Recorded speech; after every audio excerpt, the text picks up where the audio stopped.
muy buenos días a todas y a todos. Muchas gracias por venir. En nombre de Rumbo Colectivo y también del senador Latorre y de su equipo, queremos darle la más cordial bienvenida a este seminario que viene a culminar varios años de trabajo conjunto entre nuestro centro de pensamiento Rumbo Colectivo y el equipo del senador. No quería partir sin antes referirme con mucha consternación a la situación que vive nuestro país en la zona sur del país con los incendios y que requieren la máxima unidad política y social y además la colaboración con nuestros países vecinos. Es una situación muy grave y muy difícil que ha mantenido nuestras autoridades trabajando en terreno desde el primer segundo en que ha ocurrido esta tragedia.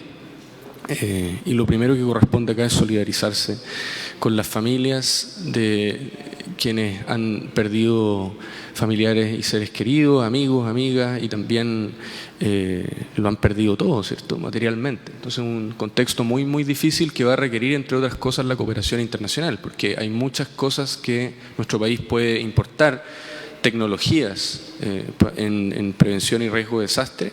Es un tema que seguramente nos va a seguir acompañando por mucho tiempo y nosotros desde nuestro pequeño espacio de centro de pensamiento observamos que también es en ese ámbito donde se puede avanzar mucho. Estuvimos el fin de semana en el Congreso del Futuro, en donde había muchas exposiciones sobre justamente tecnologías, por ejemplo, en prevención y riesgo de sismos, de inundaciones y también, por supuesto, de incendios. Entonces es algo que nos convoca y que tenemos que trabajar seriamente. Y yo no lo quería dejar pasar como preámbulo también del contexto en el que hacemos este seminario. Como decía, este seminario es la culminación de un trabajo largo que hemos desarrollado en conjunto. Nos hemos hecho una pregunta en este ciclo político que termina, ¿cierto?, que es, por ejemplo, ¿qué pueden hacer países que exportan minerales como Chile, como Canadá, como Australia, para adaptarse a un nuevo contexto en donde estamos observando la fragmentación de los mercados producto de la geopolítica, la proliferación de acuerdos minilaterales, por ejemplo, en lugar de la hegemonía de la OMC. Son nuevos tiempos que corren, lo hemos observado en las semanas recientes con mucha fuerza, no solamente con la política de Estados Unidos en América Latina, ¿cierto?, que hemos visto con mucha preocupación y hemos condenado recientemente, sino también con las intenciones de una parte facciosa, diría yo, de la política estadounidense, contraria a los intereses del pueblo de Estados Unidos también, con el anuncio de la supuesta anexión de Groenlandia, pero también ya no en una lógica conocida, sino como bien decía un artículo reciente en Foreign Affairs de Shapiro, ¿cierto?,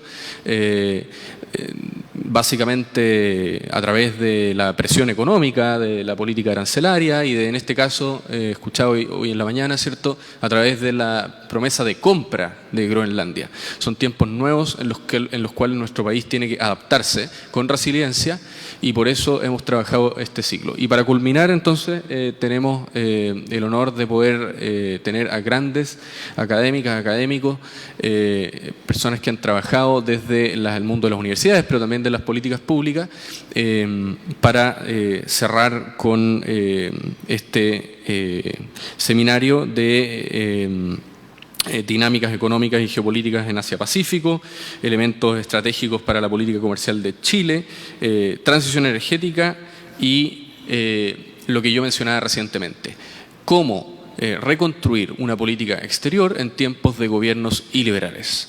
Entonces, de eso y mucho más vamos a poder hablar hoy día y quería entregarle el saludo a nuestro directorio completo de Rumbo Colectivo y esperar que podamos seguir colaborando con el Senado de la República en actividades como esta.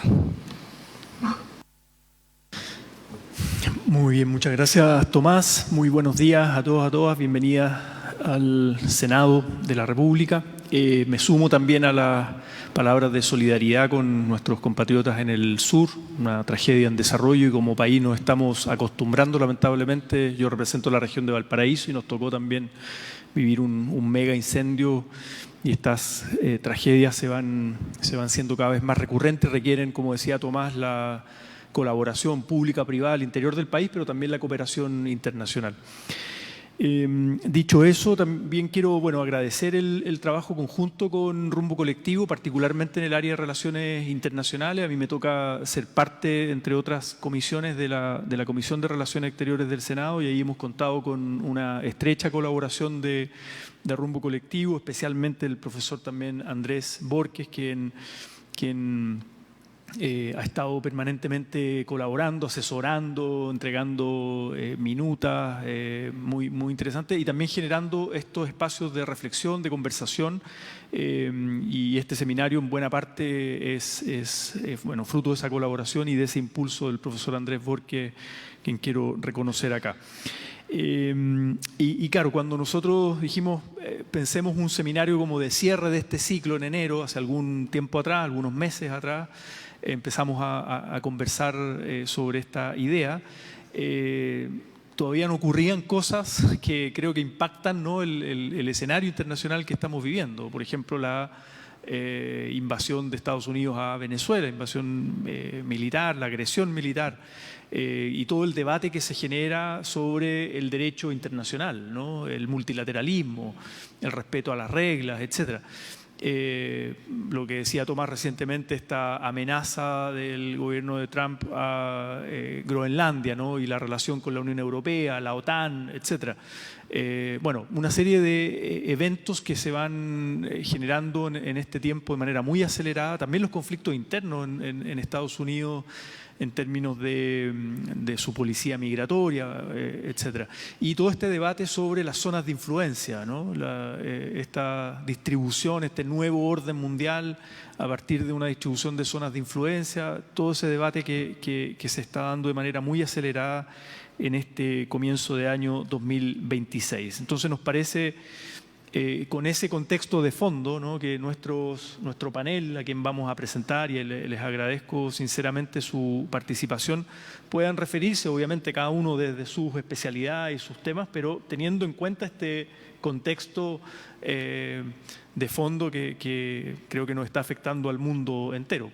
Por cierto, a Chile y América Latina, y además en un cambio de gobierno, ¿no? En marzo asume el presidente electo José Antonio Kast, y también tenemos una pregunta de cuánto va a haber de continuidad en la política exterior de Chile, como política de Estado, ciertas tradiciones de la política exterior desde los gobiernos democráticos en el fondo, o cuánto de ruptura también, y cuánto de cambio, cuánto de cierto alineamiento con otros, con lo que se ha llamado estos gobiernos de derecha radical o gobiernos iliberales. Ahí hay un debate también académico al respecto, pero cuánto de eso puede ocurrir, podemos proyectar y pronosticar para adelante, ¿no?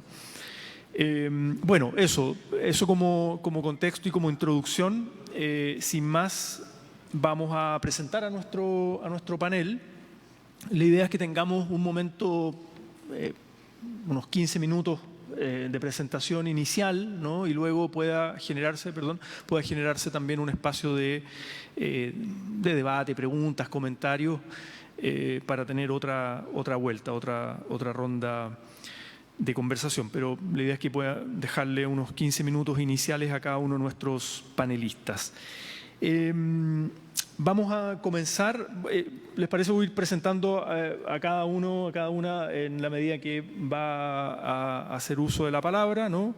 Tenemos un panel bien de lujo, insisto, el reconocimiento ahí, los contactos y la organización de este espacio al profesor Andrés Borges, que tiene doble militancia, ¿no?, con Rumbo Colectivo como investigador asociado, pero profesor de la Universidad de Chile, del Instituto de Estudios Internacionales de la Universidad de Chile, ¿no?, y especialista en temas de la relación con Asia, América Latina con Asia. Bueno, en primer lugar, entonces le vamos a ofrecer la palabra a la profesora Su Jin Lim, está bien pronunciado, usted me corrige, profesora de la Universidad Católica de Daegu, de Corea del Sur. La profesora Soo-Jin nos va a comentarnos sobre las dinámicas económicas y geopolíticas en Asia-Pacífico y particularmente el caso de Corea del Sur. Ella es académica del Departamento de Estudios Español y Latinoamericanos de la Universidad Católica de Daegu, obtuvo su doctorado en Ciencias Políticas en la Universidad Kyunghee, sí, de Corea, y se desempeña como directora en asociaciones académicas, entre ellas la Asociación Coreana de Estudios Latinoamericanos, Asociación Coreana de Ciencia Política, Asociación Coreana de Política Internacional, entre otras materias.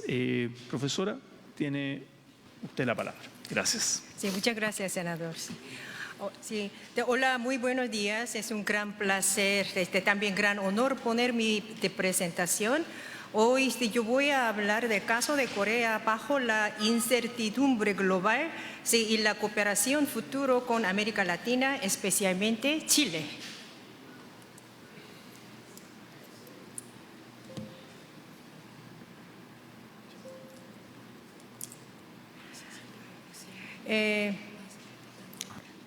Primero yo voy a explicar la economía coreana. Sí, tras la guerra de Corea en 1950, los medios de comunicación extranjeros retrataron a Corea del Sur como un país sin futuro.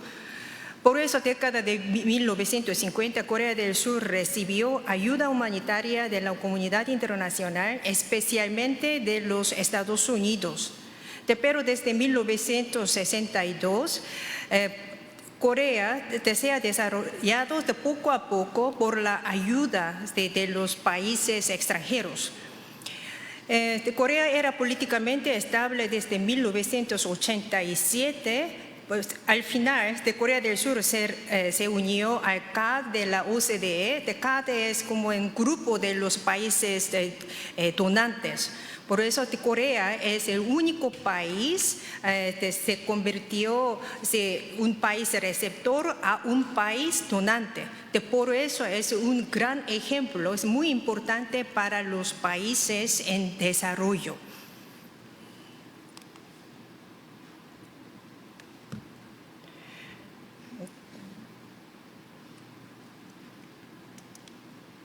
Estás compartiendo la pantalla, si avanzas ahí.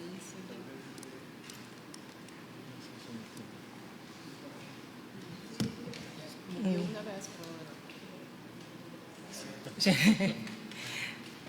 Ahora sí, Corea tiene 22 TLC con 59 países.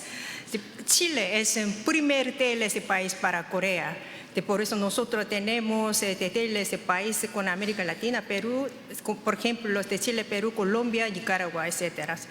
En el pasado, la manufactura era el núcleo de la economía de industrias tradicionales clave como los semiconductores, la automotriz, la construcción naval, la petroquímica y el acero han experimentado avances y transformaciones. Recientemente se ha acelerado la transición hacia nuevas industrias de futuro crecimiento, por ejemplo, de inteligencia artificial, la conducción autónoma, la de biotecnología y las energías renovables.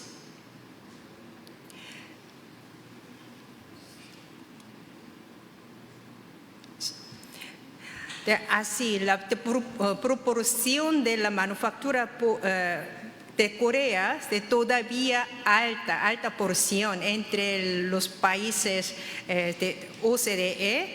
También Corea es muy importante de exportación.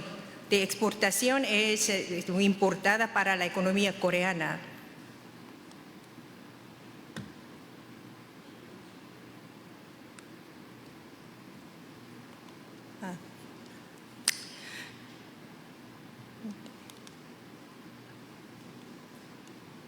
Sí, ok, gracias. Entonces, ¿cuáles son los desafíos de Corea en la era Trump? Sí. Primero, alta proporción de las exportaciones.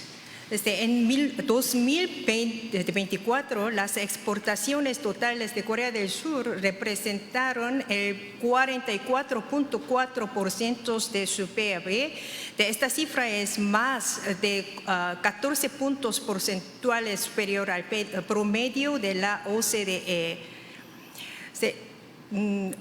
Esta cifra es mucho menor que anterior, pero sigue siendo alta. También de muchas exportaciones a Estados Unidos. Por eso la dependencia de Corea del Sur respecto a Estados Unidos, es decir, la proporción de sus exportaciones totales destinadas a este país se situó en el 18.8% en año pasado. Esta cifra es mucho menor que la anterior, pero sigue siendo alta. Sí. Por lo tanto, Corea del Sur no puede evitar ser sensible a la política exterior estadounidense. También nosotros debemos aumentar nuestro gasto en defensa.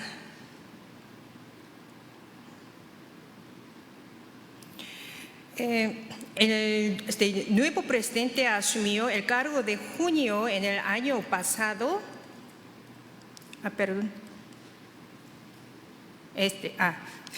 Otros desafíos de aranceles recíprocos reducidos del 25% al 15%. Primero de 25%, pero al final 15%.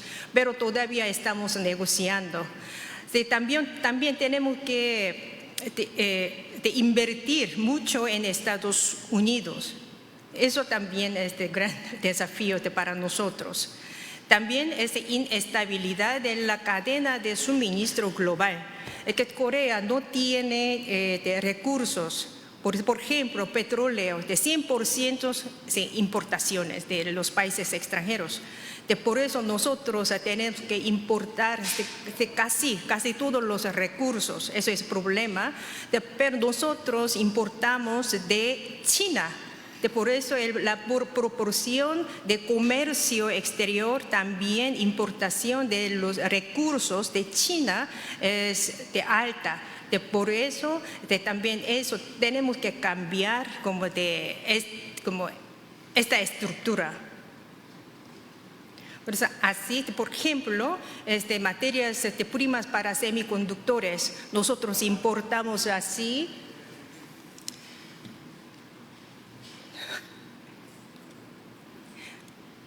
Casi todos los materias de China, de varios tipos de materias primarias, de más de 60% de cada tipo de recursos. El nuevo presidente asumió el cargo en junio en el año pasado. Su política exterior del nuevo gobierno coreano es diplomacia pragmática de interés nacional. Así 3 objetivos. Primero, mejorar las relaciones con los 4 países vecinos. Para nosotros, 4 vecinos, Rusia, de Japón, de China y Estados Unidos, es muy importante para mantener la paz en la península coreana. El segundo objetivo es establecer a Corea como una potencia diplomática del G7 Plus mediante contribuciones y participación en la comunidad internacional. El tercer objetivo es fortalecer las capacidades de diplomacia económica para superar las crisis de seguridad económica y comercial.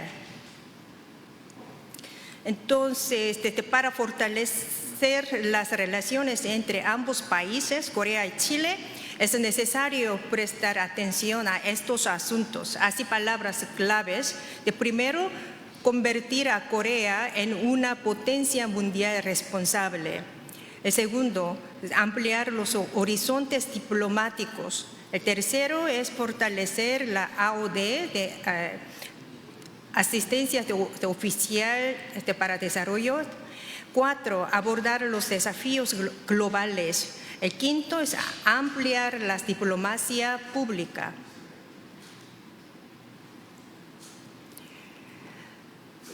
para expandir los horizontes diplomáticos de Corea con América Latina. Si Corea, Latinoamérica responden conjuntamente a la crisis global, esto representa una oportunidad para que desempeñemos un papel global responsable. De fortalecer la cooperación en materia de comercio y diversificación de exportaciones para estabilizar las cadenas de suministro globales. Y también reducir la dependencia de China y Estados Unidos es un desafío compartido. Por eso, de fortalecer la prosperidad compartida mediante la cooperación en materia de A&D. Por eso, diversificación comercial y diversificación de la cadena de suministro son más importantes para Corea. También para América Latina.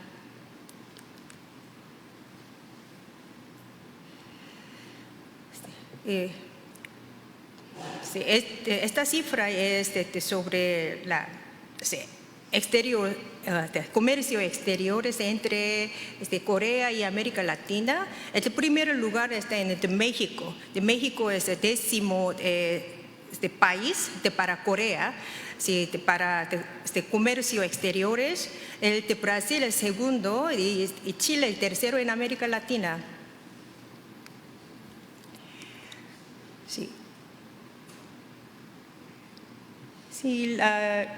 Comercio exterior entre Corea y América Latina está subiendo más cada año, pero el problema es inversión.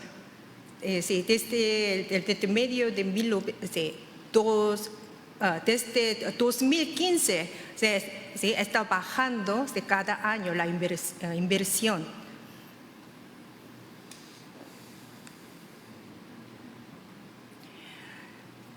Por eso, para la Asociación Corea y América Latina, necesita primero de la solidaridad y cooperación.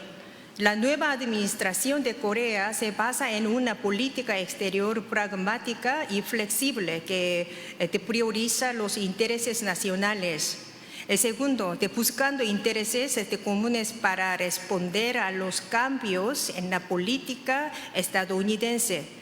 El tercero, diplomacia económica y comercial.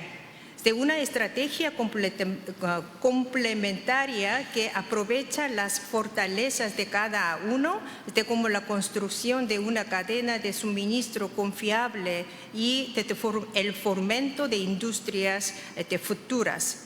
Chile es un importante socio de cooperación de Corea, por eso nuestra cooperación es muy, muy importante para el desarrollo económico y también las relaciones internacionales.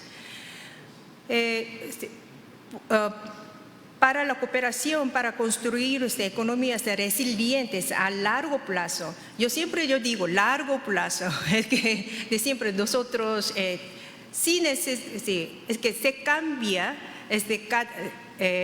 por el gobierno. Es que en Corea, desde 5 años del gobierno, hasta cada 5 años se cambia de gobierno. Por eso es que de cada 5 años se cambia la estrategia exterior. Ahora América Latina es muy importante para el nuevo gobierno. La diversificación es muy importante. Por eso Corea antes solo con Asia o Estados Unidos, el tercero de Europa, pero ahora América Latina es más importante para Corea. Por eso, por los últimos, para la cooperación, para construir economías resilientes a largo plazo, no tan corto, diversas formas de cooperación es importante. Para que estas oportunidades se traduzcan en resultados, se requerirá una mayor colaboración entre los sectores públicos y privados. Se necesitan acuerdos comerciales más profundos y amplios para sentar las bases de nuevas inversiones. El segundo es para fortalecer la cooperación práctica, utilizando las relaciones intergubernamentales exitosas para la asistencia al desarrollo. También construyendo y profundizando alianzas a través de diversos canales. Sí. Es todo, sí, muchas gracias. Muy bien, muchas gracias, profesora Sujin Lim, por su presentación. Y cito después, al final vamos a abrir palabra y comentario y para que vayan anotando dirigida a nuestros panelistas. A continuación le quiero ofrecer la palabra a la profesora Dorotea López, que está aquí a mi lado. La doctora Dorotea López es directora del Instituto de Estudios Internacionales de la Universidad de Chile, profesora titular especializada en Economía Internacional y Política Comercial. Es economista con estudio en el Instituto Tecnológico Autónomo de México. Bueno, entre otras materias, no quiero extender tanto la presentación, pero tiene un extenso currículum académico y una gran trayectoria en nuestro país. La profesora Dorotea nos va a exponer sobre los elementos estratégicos para la política comercial de Chile en la cuenca asiática del Pacífico. Adelante. Muchas gracias, senador Latorre, director ejecutivo de Rombo Colectivo, Thomas Layton. Agradezco a ambos la invitación y como el senador ya reconocido, a Andrés Borges, quien en realidad es la fuerza que organiza todo esto y que nos junta a debatir estos temas siempre con su energía y compromiso con el país y con la visión hacia el Asia-Pacífico. El director mencionaba desafíos que no sé si estamos para responder, pero esto particularmente es un estudio que se hace desde el Instituto de Estudios Internacionales, coordinado por el profesor Andrés Borges, sobre los elementos estratégicos para la política comercial de Chile en la cuenca asiática del Pacífico. Un honor compartir también con las profesoras y con Sebastián este panel. Para recorrer rápidamente el estudio, que obviamente está disponible públicamente y que lo que hace este estudio es buscar oportunidades y desafíos para la política comercial de Chile en la cuenca asiática del Pacífico en el marco de las dinámicas que, como ya mencionaba el director Layton al principio y el senador, nos plantean un escenario particularmente complejo. Una pequeña luz a lo mejor es la firma del Mercosur con la Unión Europea, que más allá de lo que efectivamente en términos comerciales puede hacer, es una señal que nuevamente habla sobre la cooperación y el respeto al derecho internacional de quizá la asociación más grande que hay hoy en día, que va a ser Mercosur con la asociación con la Unión Europea. Lo que se pretende al final del estudio es proponer un marco estratégico de política comercial con estrategias, ya lo decía la profesora, el largo plazo es uno de los pendientes que tenemos en América Latina. Quizá pensar las políticas que de verdad hacen cambios radicales o estructurales en un país tienen que ser pensadas a largo plazo, por lo cual el estudio propone resultados a corto, mediano y largo plazo para Chile. El marco analítico y conceptual es un marco analítico que además es muy interesante, que propone una nueva narrativa, y esta nueva narrativa es un libro que pronto lanzará el profesor Andrés Borges de esa autoría, sobre el Latino-Pacífico, y es un nuevo marco conceptual que propone una narrativa geoespacial donde Latinoamérica toma una posición clave y no solamente periférica dentro de las relaciones que debemos tener con el Asia-Pacífico, no sin reconocer las limitantes propias que se enfrentan por nuestra región. Yo no voy a entrar al marco conceptual, pero sin duda en las preguntas podríamos hacer que el profesor Borges profundice sobre el tema y la hoja de ruta que él propone para este marco analítico que da. El estudio se realizó con una metodología mixta a través del análisis documental y estadístico, entrevistas semiestructuradas y análisis prospectivo, en el cual, bueno, parte preguntándose por qué el Asia-Pacífico. Yo creo que esta audiencia no tengo que contarle por qué el Asia-Pacífico es relevante. Me llamaba la atención cuando la profesora nos contaba que el 18% ya es una alta dependencia. Nosotros probablemente cerca del 50% de las exportaciones chilenas se derivan hacia el Asia-Pacífico, siendo un 38% solamente a un país, por lo cual alarma bastante más nuestro nivel de dependencia. Hoy día, como les decía, el 56% al menos en 2024 se destinaron al Asia-Pacífico y es una región cuyo crecimiento va a generar una importante demanda por parte de nuestro país. En el estudio se analizaron todos los esquemas de cooperación que tenemos existentes con el Asia-Pacífico y se hizo una serie de análisis estadísticos, económicos, donde llegamos a distintas conclusiones. Por un lado, hay una alta concentración exportadora. Esta concentración exportadora no está solo dada en destino, o sea, quiere decir no solamente exportamos una proporción mucho más alta a China, sino que además exportamos un número acotado de productos, siendo nuestra dependencia en productos principalmente mineros. Es decir, el margen intensivo en el que estamos exportando es muy alto con respecto al margen extensivo, principalmente cobre y litio y derivados de los minerales. Si bien hemos tenido una diversificación gradual más lenta, hay ciertos mercados donde, si uno analiza el comercio, como son la India y el sudeste asiático, donde podemos lograr una mayor diversificación de productos y de productos muchas veces que tienen un mayor valor agregado, es decir, tienen un escalamiento superior en las cadenas globales de valor, por lo cual otro de los desafíos es cómo ampliamos el margen extensivo de los productos que exportamos con el Asia-Pacífico, no solamente en materia de manufactura, que como veíamos el cuadro anterior, nosotros entre los países OCDE no figuramos como exportadores de manufactura, sino que además plantea nuestra necesidad de participar en áreas como el comercio de servicios o el comercio digital, que son posibilidades que Chile tiene para insertarse en estas cadenas de valor que estamos bajamente insertados, incluso con manufactura intermedia, porque el caso de México que aparecía es manufactura intermedia de baja intensidad tecnológica, que tampoco necesariamente es lo que uno como país anhela de su estructura.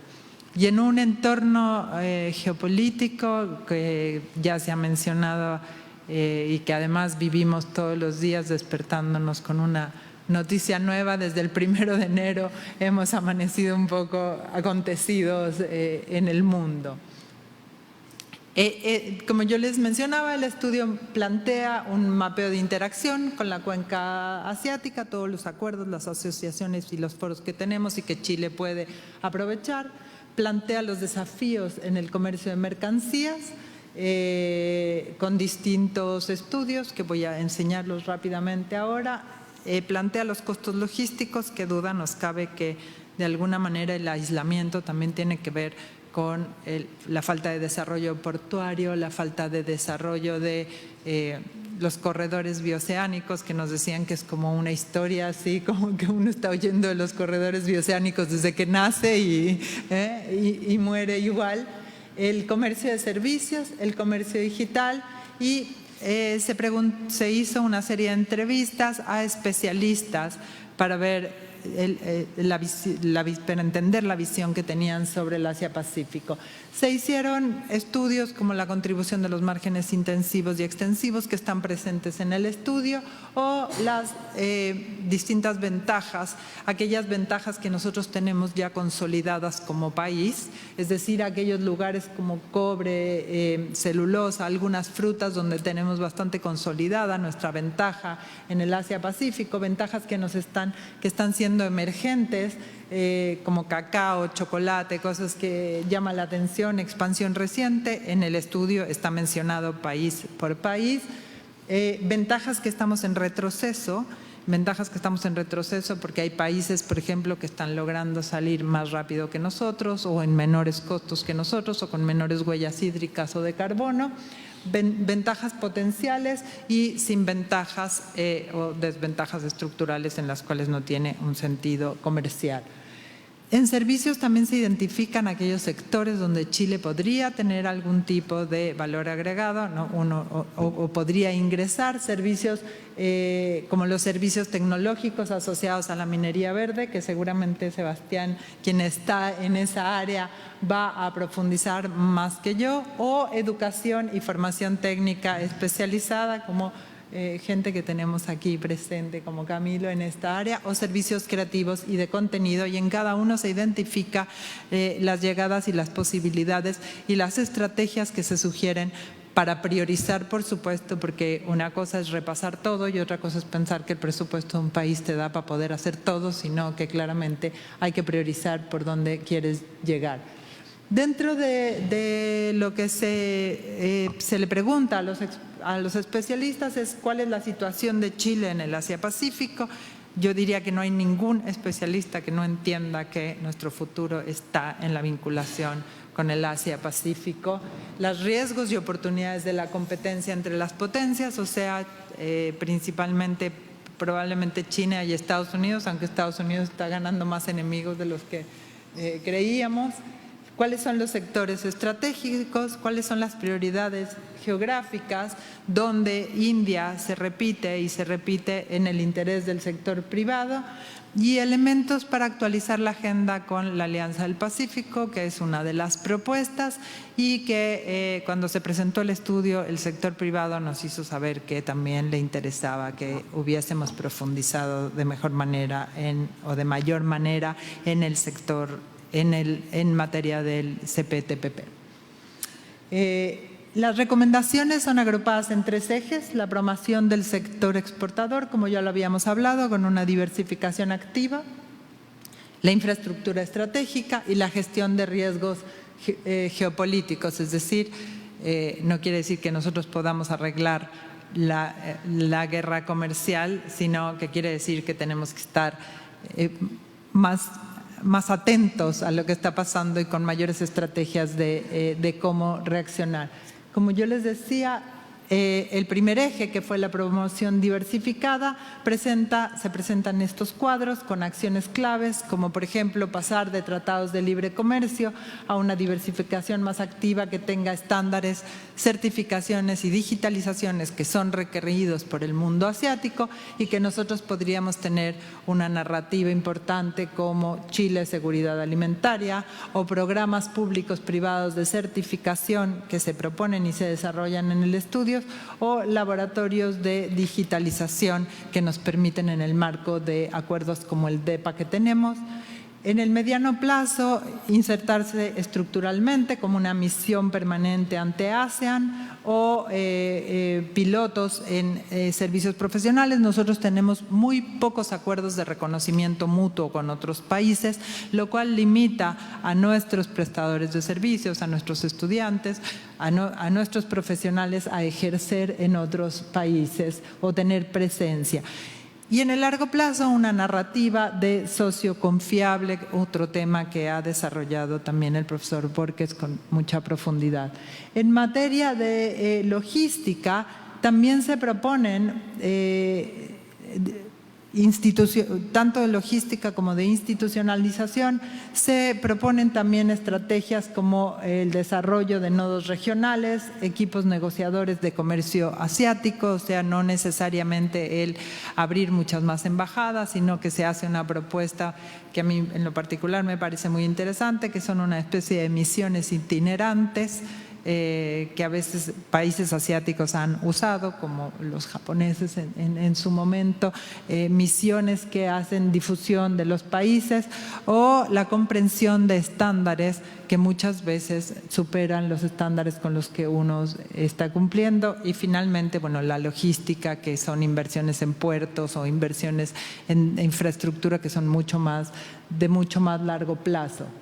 Y finalmente, en la gestión de riesgo geopolítico, la propuesta es el fortalecimiento del monitoreo y la respuesta inmediata con una unidad de alerta temprana de riesgos geoeconómicos interministerial, una propuesta que en la presentación fue muy bien acogida y el sector privado consideró que además tenían que participar ellos de manera más importante en este tipo de iniciativas. La reorientación estratégica de la Alianza del Pacífico, como yo les contaba, es decir, cómo fortalecemos, porque hoy día la Alianza del Pacífico no solo está debilitada, no solo comercia poco entre ella, sino que además dejó de mirar realmente en su objetivo, que era mirar a su proyección pacífica, y a largo plazo hay otra serie de iniciativas que están propuestas en el estudio. El estudio entonces concluye que el Asia-Pacífico es un eje estructural de la inserción de Chile, pero que hay altos niveles de concentración geográfica y productiva, es decir, si uno ve el análisis por país es muy curioso, o sea, es muy interesante ver cómo India, por ejemplo, los aranceles aún son muy altos, son casi imposibles para llegar a ese mercado, y no solamente los aranceles, sino que las medidas no arancelarias son muy altas en países que todavía nosotros podríamos ingresar, porque además Chile tiene la ventaja de ser una economía que en general su capacidad exportadora no daña ramas importantes domésticas en países como la India, que siempre ha tenido una preocupación por su producción doméstica. La política comercial ya no se juega en aranceles, y eso hay que explicárselo al presidente Trump, porque parece que quiere regresar la pelota a la cancha, pero hay oportunidades en estándares, certificaciones y cumplimientos regulatorios con los que Chile podría ingresar al Asia y particularmente, como habíamos dicho, a la India y al sudeste asiático. Así que creo que estas serían las principales conclusiones del estudio, y agradezco nuevamente la invitación.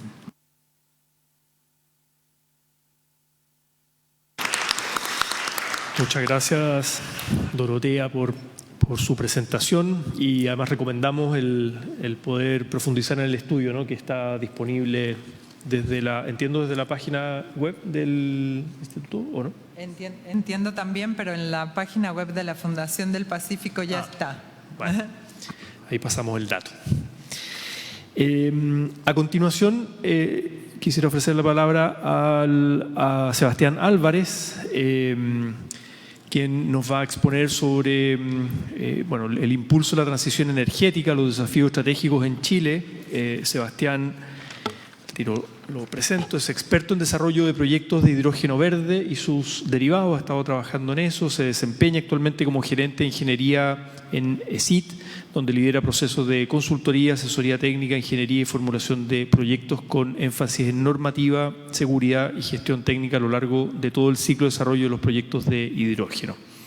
Es ingeniero civil mecánico por la Universidad de Chile y también tiene una amplia trayectoria en la materia.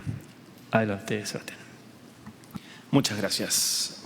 Bueno, primero agradecer por la invitación. Es un panel experto que, si bien vemos tangentes distintas, creo que van todos en pos de lo mismo. Estamos viviendo cambios a nivel mundial, cambios políticos, pero también cambios en nuestra biosfera, cambios en el medio ambiente. Y justamente eso es lo que busca abordar la industria en la que nosotros trabajamos.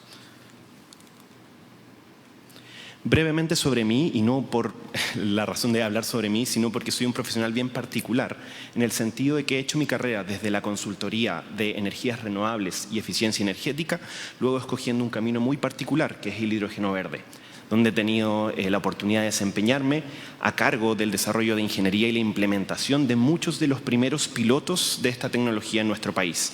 He tenido participación en el ferrocarril de Antofagasta a Bolivia, Gas Valpo, Sistem, muchos proyectos inaugurados por ministros, por el mismo presidente de la República, porque son de un interés estratégico para nuestro país.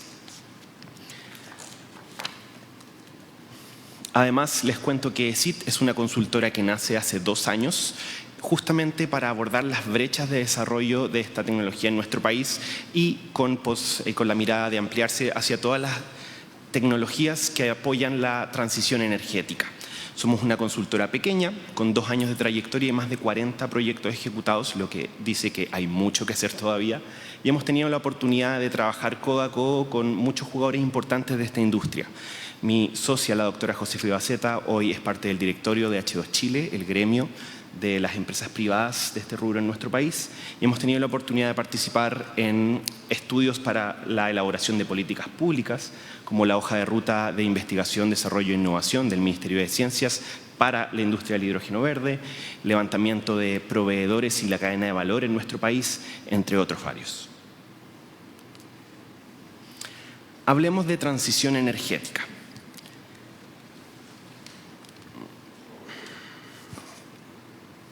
A grandes rasgos, estamos hablando de un problema. Estamos hablando de una urgencia climática, del cambio climático, del cambio que produce desastres naturales, cambio en el estilo de vida de las personas y muchos otros efectos. Esto está asociado a un término muy común que es los gases de efecto invernadero y el efecto invernadero, que es el que va calentando nuestro planeta poco a poco. Hay evidencia científica de que esto es una realidad, de que ya hace muchos años la influencia del ser humano va produciendo este cambio en el planeta.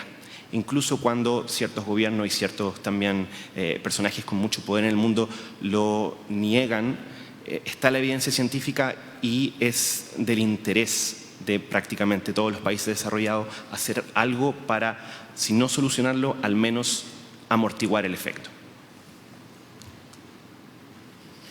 Es por eso que ya se ha estudiado muchas veces cuáles son los principales factores que influyen en el cambio climático.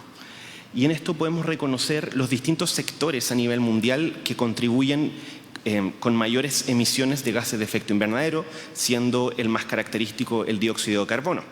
Si pueden ver el gráfico, para el año 2025 se reconoce que el sector energético, tanto consumo energético como calor, es el principal productor de gases de efecto invernadero, seguido por el transporte y las industrias en general, particularmente la manufactura, que si bien no es propio de nuestro país, como un país que produce tecnología o manufactura productos, sí lo es para, en muchos casos, nuestros aliados estratégicos o a quienes Chile vende recursos. Dentro de esto, y pueden verlo en el gráfico de la derecha, ya hay propuestas de escenarios y panoramas. Escenarios sin transición energética y escenarios con transición energética. Siendo este elemento, la transición, cambiar del uso de combustibles fósiles más contaminantes a combustibles alternativos con menor tasa de contaminación o con cero contaminación. Pueden ver que dependiendo del uso de distintas tecnologías se han planteado escenarios a 2050 donde podemos reducir las emisiones e incluso revertir algunos de los efectos del cambio climático. Términos claves en estos es la descarbonización, la eficiencia energética, las energías renovables como pilar fundamental y dentro de ello la electrificación directa y el traspaso de combustibles tradicionales a combustibles sintéticos. Chile particularmente tiene una oportunidad única. Somos un país pequeño en el gran esquema de las cosas, no contribuimos significativamente a las emisiones a nivel global, pero sí podríamos contribuir significativamente a lo contrario, a evitar estas emisiones para países como China, Estados Unidos o India, quienes son los principales emisores hoy día. ¿Por qué? Porque contamos con recursos renovables de gran calidad e incluso los mejores del mundo. Chile cuenta con la mejor calidad de energía solar en el norte y el segundo, incluso a veces el primer lugar de energía eólica en el sur. Esto nos ha llevado a una política estratégica climática de largo plazo y a mirar estos recursos con una mirada estratégica. Estos recursos, si bien están disponibles, obtenerlos y poder almacenarlos, poder exportarlos incluso, es un gran desafío. E incluso poder consumirlos en nuestro país y que nuestra matriz energética se transforme es un gran desafío. ¿Por qué? Por la variabilidad de estos recursos. En el gráfico muy simplificado de abajo pueden ver un perfil de generación solar y eólico en la región del Biobío. Pueden ver que esto no es continuo. Y si bien la energía en su estado natural no es continuo, como nosotros lo consumimos, sí lo es. Basta con mirar en esta sala cuántos dispositivos electrónicos tenemos andando. Entonces hay un gran desafío, primero para nuestro país y luego para la exportación hacia el mundo, que es amortiguar este efecto, esta variabilidad, como con almacenamiento de energía. Ahora, sin entrar mucho en detalle, existen pilares ya reconocidos y también existe una convención de cómo queremos abordar esto. Como ya les dije, lo fundamental y queda por sobre todo esto son las energías renovables. Luego están las tecnologías que podemos aprovechar a partir de las energías renovables para producir cambios. Y donde vamos a nuestro país, los tres principales emisores de gases de efecto invernadero: energía, transporte e industria.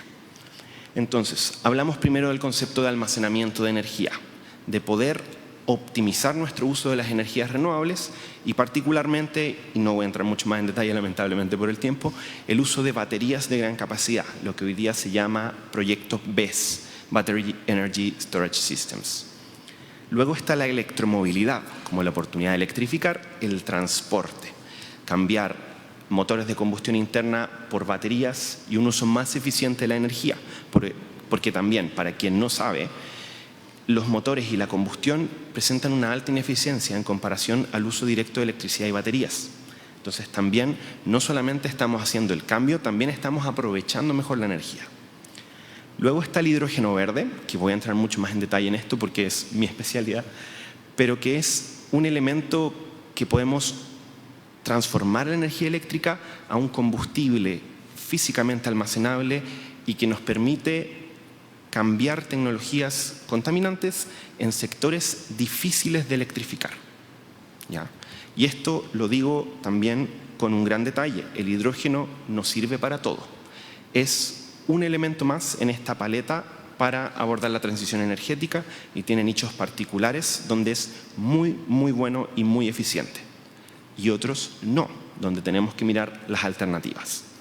Por último, y cubre un poco todo lo anterior, la electrificación directa. Procesos que podamos cambiar de un combustible fósil, de un material o de una materia prima contaminante a una que no lo es la mejor opción, con alguna de las tecnologías anteriores o con otra. ¿Okay? ¿Cuáles son los desafíos y cuáles son las oportunidades? Ya vimos que hay una estrategia de largo plazo para Chile y hay avances significativos. En almacenamiento de energía, a la fecha contamos con más de 1.850 megawatts operativos y como pueden ver en el gráfico, esto es reciente, muy reciente y va en aumento. Es decir, tenemos ya algunos de los primeros frutos que se han sembrado en este camino. Ahora, las baterías son complejas, son un nicho también intenso en inversión y que va creciendo orgánicamente, pero le falta mucho por recorrer. Eso también queda para otra charla. La electromovilidad, lo mismo. Tenemos la ventaja competitiva a nivel mundial de ser el país con la segunda flota de buses eléctricos más grandes del mundo, con la flota red de buses eléctricos en Santiago. Eso es un gran logro y también ha significado cubrir grandes desafíos. Por supuesto, no significa que tengamos el camino listo y en esto aún queda mucho por hacer, por ejemplo, con la red de cargadores eléctricos, para que no solamente sean vehículos de uso público, sino también vehículos privados y también el uso en la industria. Finalmente, el hidrógeno verde, y aquí me voy a detener con una pequeña sección técnica para quien no está al tanto. El hidrógeno es la molécula más abundante del universo. Está en el agua y de ahí es donde la sacamos.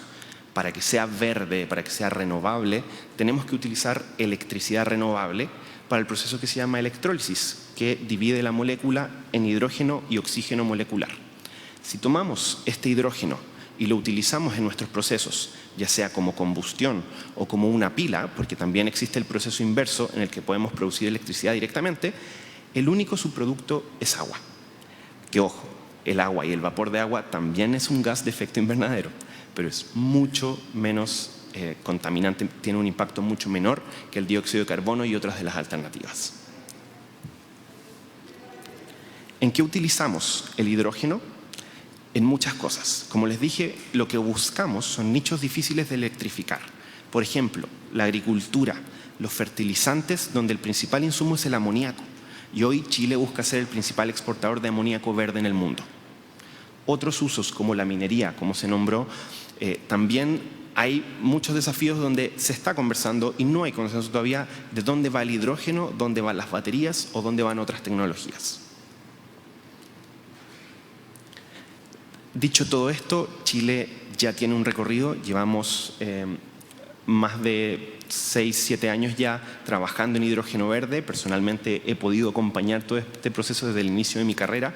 Contamos con una estrategia nacional, con un plan de acción, con normativa de seguridad vigente como ningún otro país en Latinoamérica, y buscamos ser productores a nivel mundial, ser pioneros y ojalá ser los más baratos para exportación a países consumidores como Alemania, como Japón, como Corea.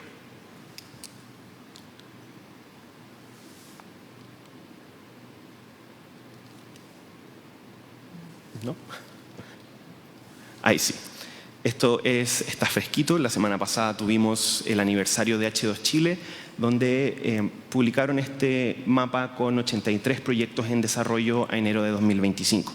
Yo les puedo decir, porque también he trabajado en las consultorías relacionadas, que el número real de proyectos, no solamente públicos, sino también privados y que no están en el scope de la prensa, es más de 100. Tenemos cerca de 110 proyectos anunciados. Y estos son una gran variedad de proyectos, desde la producción y consumo interno, difusión, acercamiento a la ciudadanía o megaproyectos que son récord de inversión en nuestro país para la exportación de amoníaco. Pueden ver la distribución por región donde, como ya les dije, el norte y el sur tienen un rol preponderante y el estado de estos proyectos, que a la fecha ya contamos con 17 operativos. El año pasado tuvimos algunos de los principales avances en escalar esta industria, en llevarla a la gigaescala, como nos gusta decir, con proyectos como Volta en el norte, como el distrito minero de Calama, llamado Susterra, donde por fin vamos a tener en los próximos años todavía proyectos de gran producción de hidrógeno para consumo interno o exportación. Además, tenemos usos emblemáticos, como los primeros camiones, donde el nicho de la larga distancia es único y particular para el hidrógeno y podría ganar a las baterías, o la locomotora de Antofagasta, Bolivia, utilizada para el transporte de mineral por la minera AMSA. Dicho esto, el desarrollo de proyectos de hidrógeno es particularmente complejo. Está a medio camino entre proyectos energéticos, proyectos mineros, con una escala nunca antes vista en nuestro país. Y por supuesto hay muchos desafíos. Estos desafíos, y esto es para nosotros, lo hemos hablado muchas veces, hemos hecho esta presentación junto a la SEC, junto al Ministerio de Energía, junto al Ministerio de Economía, va en distintas ramas, en desafíos económicos, en desafíos regulatorios, tecnológicos, geopolíticos y de capital humano. Quiero detenerme en el factor geopolítico, que es probablemente lo que impulsa esta industria. Esta industria nace como una solución a la dependencia energética de algunos países, por ejemplo, y también como forma de colaboración entre distintos sectores del mundo, como Latinoamérica con Asia. Y les puedo decir que, si bien hay mucho por hacer, todavía tenemos dudas de cómo se clasifican en términos de seguridad, de cómo se resuelven problemas de ingeniería, de cómo se va a hacer la comercialización, tanto internamente como externamente. Nuestra ley todavía no está preparada, se están haciendo cosas. Hay iniciativas de capacitación del sector público y del sector privado, hay iniciativas de regulación y hay criterios nacionales que se están también transformando, ojalá ya a esta altura, en políticas de Estado, y que ha habido conversación y transición de un gobierno a otro ya, y esperamos también que lo haya en el próximo gobierno. Entonces, podemos ver muchos avances, podemos ver aún brechas. Está el concepto de los corredores verdes, que vi en la presentación anterior y que es necesario para una industria que busque exportar un producto sustentable y renovable. Pero hay soluciones concretas en curso, hay iniciativas, hay también jugadores del mundo público y privado que están impulsando fuertemente esto y se vienen los próximos años. Me gustaría también transmitirles que esto hay que ponerle una dosis de realidad. Cuando se hablaba del nuevo cobre es muy entusiasta, muy optimista, y la realidad es que incluso con un 10% de lo que hoy está en desarrollo se logran todas las metas a nivel país, y es una industria que impacta en el PIB en Chile y que es probablemente de las más grandes que tendríamos en nuestro país. Entonces, esto lleva a una curva de consolidación de que de los 110 proyectos avancen 10, 20 o 40, pero es una realidad a nivel mundial. Incluso en Estados Unidos, donde se han retirado muchos de los incentivos, es una industria que se impulsa desde el sector privado, porque es negocio. Y obviamente le queda mucho camino por recorrer. Lo más parecido que hemos visto probablemente es la energía solar, que no fue de un día para otro, pero hoy día es una realidad. Y esperamos también verlo de esa manera para Chile en los próximos años. Y cómo personalmente, desde el mundo técnico, desde la ingeniería y las ciencias, para nosotros es la estandarización, el uso de lo que ya sabemos. Chile es un país minero con gran ingeniería. Las ciencias, la investigación y desarrollo, la mejora continua, los estudios habilitantes, el desarrollo de políticas públicas y una política de Estado en esto, y la capacitación. Es muy importante que todos ustedes, nosotros técnicos e incluso niños en colegios, vayan conociendo esta industria, la tecnología, y se transforme en parte de nuestra cultura a largo plazo. Muchas gracias. Muchas gracias, Sebastián, por la presentación. Como ven, es un panel bien variado, no solo en trayectorias y perfil de los expositores, sino que también en las temáticas, y después, bueno, iremos haciendo cierta síntesis con puntos en común. Por último, y bueno, muy relevante en el contexto en el que estamos de esta conversación sobre las relaciones internacionales, el caso de Hungría, ¿no? Y lo que se ha llamado en la literatura los gobiernos iliberales. Ahí hay todo un debate que la profesora Gabriela Tomasí, ¿sí? Tomasí, nos podrá contar más en detalle. Ella es profesora de la Universidad Nacional de Servicio Público de Hungría, obtuvo su doctorado en Ciencias Militares con especialización en Seguridad Internacional en dicha institución con sede en Budapest. Y también tiene un paso en Chile, ¿no? Hizo una formación en la Universidad Católica de Chile, diplomado en Gestión de Bienestar en Organizaciones, y también en la Universidad Autónoma de Bucaramanga, Colombia, ¿no? Su investigación se centra en migración en América Latina, con énfasis en enfoques de seguridad internacional y políticas públicas. Y para nosotros, y eso es algo que conversamos con el profesor Andrés Borg, es muy interesante el caso de Hungría y lo que se ha denominado en la literatura como los gobiernos iliberales, y también por esto que decía al inicio en la introducción, que es una pregunta, como el gobierno del presidente electo, José Antonio Kast, que tiene una red política internacional, entre otros, ¿no? Con estos gobiernos iliberales, en el caso de Hungría. Así que, sin más, profesora, adelante.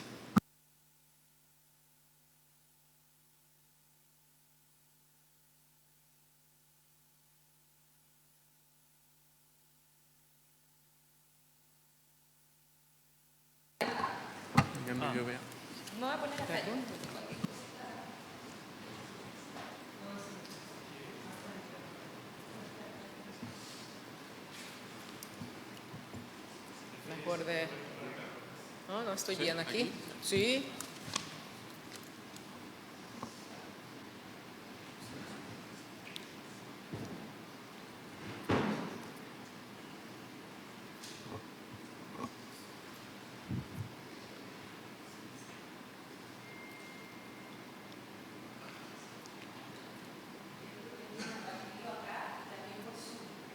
Sí, sí, por supuesto.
Sí, funciona.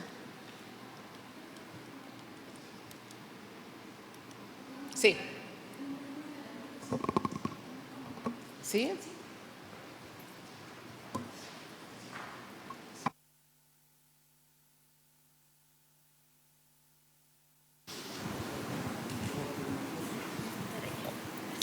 Sí, está bien. ¿Se puede escuchar? Sí, perfecto. Entonces, sí. Bueno, todos saben que Hungría es parte de la Unión Europea desde 2004 y Viktor Orbán es el primer ministro desde 2010 y por supuesto el partido Fidesz es un conservador nacionalista y ya 4 veces ganó las elecciones consecutivas. Tiene una agenda política iliberal. Y aquí pueden ver algunos índices también. El Fidesz reformado el sistema electoral, el medio de comunicaciones y, digamos, la erosión de democracia y el Estado de Derecho tiene un tema. Y aquí pueden ver, por ejemplo, el Freedom House, que según el Freedom House de trayectoria iliberal y autoría.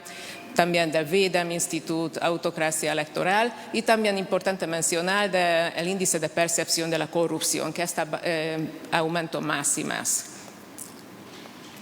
Y por supuesto también escuché varias veces del gobierno húngaro que está contra la migración, que es muy interesante tema para ustedes, y además frecuentemente habla contra Bruselas de la Unión Europea.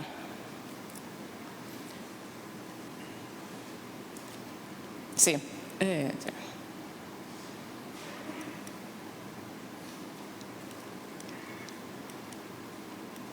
¿Y no quiere?